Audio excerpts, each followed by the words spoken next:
आपको कोई कहानी नहीं सुनाना चाहती, आज बस अपने दिल की एक बात कहना चाहती हूँ। शायद सुनने में ये कहानी लगेगी, लेकिन ये कहानी मेरी ज़िंदगी के बहुत करीब है। मेरा भी एक घर है, पापा हैं, भाई हैं। घर आज भी वही है जहाँ मेरा बचपन बीता था। वही आंगन है, वही दीवारें हैं, वही कमरा है, लेकिन अब मैं वहाँ नहीं जाती।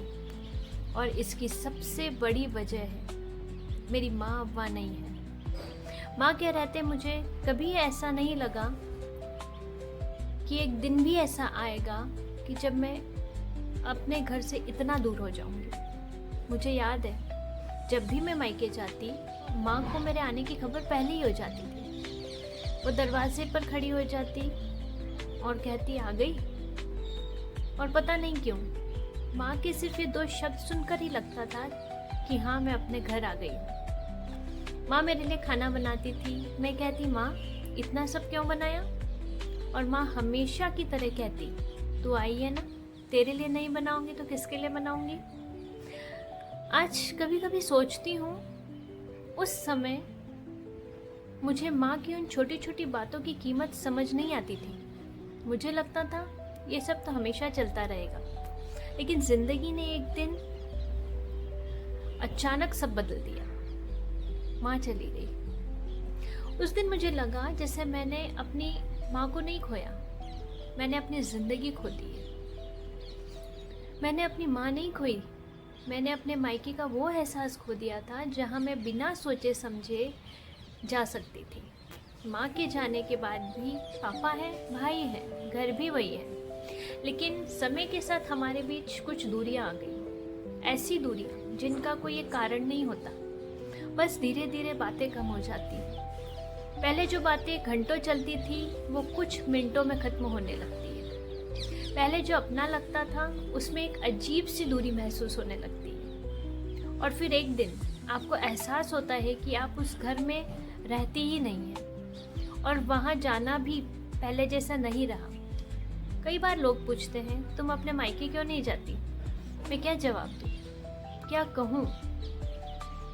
घर मेरा आज भी है, पापा मेरे आज भी हैं, भाई मेरा आज भी है, लेकिन माँ नहीं है। और माँ के जाने के बाद कुछ रिश्तों की गर्माहट भी पहले जैसे नहीं रहती। मैं किसी से नाराज नहीं हूँ, मैं किसी को दोष भी नहीं देती। बस अब मैंने अपने दिल को समझा लिया है। कुछ रिश्ते हमारे जीवन में रहते हुए भी हमसे थोड़ा दूर हो जाते, और कुछ घर हमारे होते हुए भी हमारी रोज़मर्रा की ज़िंदगी का हिस्सा नहीं रहते। कभी कभी मैं माँ की तस्वीर देखती हूँ और मन में एक बात आती है, माँ अगर तू होती ना तो शायद मैं आज भी बिना सोचे समझे उस घर में चली जाती। तेरे सामने मुझे ये नहीं सोचना पड़ता था कि क्या बोलना है, किससे बोलना है, कितनी देर रुकना है। मैं बस तेरी बेटी थी, और शायद बेटी होने के सबसे खूबसूरत बात यही है कि माँ के सामने उसे कुछ बनने की ज़रूरत नहीं होती। वो जैसी है वैसी ही प्यारी होती है। आज मेरा घर है, पापा है, भाई है, मेरी यादें हैं, सब कुछ वही है, लेकिन माँ तू नहीं है। और शायद इसी वजह से मेरे लिए मायका अब एक जगह नहीं, एक याद है। ऐसी याद जिससे मैं आज भी कभी कभी अपने बचपन को ढूंढती हूँ।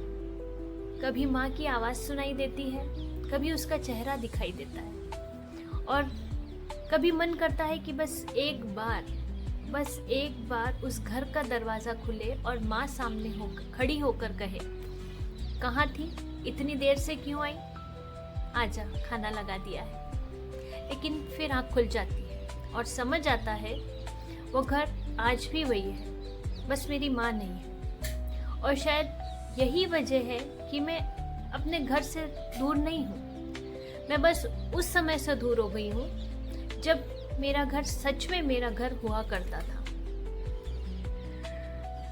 अगर आपकी माँ आपके साथ है तो उन्हें कभी ये मत कहिएगा कि बाद में बात करूँगी।